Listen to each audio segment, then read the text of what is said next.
Well, there's a couple of examples of that. So one example in the corporate world would be Marks and Spencer's. I'm not sure if you have I don't know that it's just a British brand or whether you have that in Canada, but so it's like it's a real prestigious retail shop. It sells food, it sells clothes.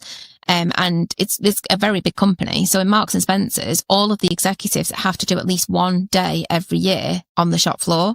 So they are stocking the shelves. They are directly talking to the customers. They're speaking to the staff on the shop floor.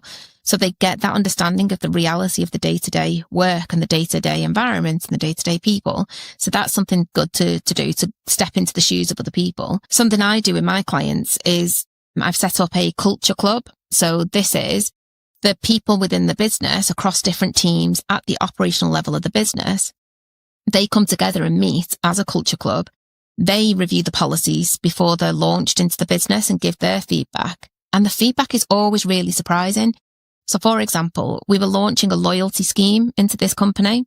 And this was for if you've been there for 10 years, 15 years or 20 years, you got I think it was a voucher for some money, some flowers and like a bit of a speech for everybody to say, oh, congratulations, Janet, you've been here for 10 years. And there was a nice card. And we thought this was amazing. It's a really lovely scheme to introduce. And when we took that to the culture club, they said, but what happens for the people who had their 10-year anniversary last year? They're going to be really upset that they've missed this because you're introducing it in this year. Jeanette would have only missed it by three months. And I don't think that that's fair. And that was a completely different perspective to what the leaders were thinking. They're thinking, we're investing in the people. We're going to do this lovely thing. So from their feedback, we actually then did a launch event for the loyalty scheme. And for everybody who'd had milestones, they got something.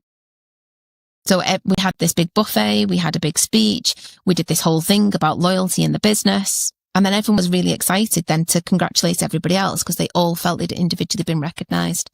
But we wouldn't have done that launch event had it not been for their idea or their feedback.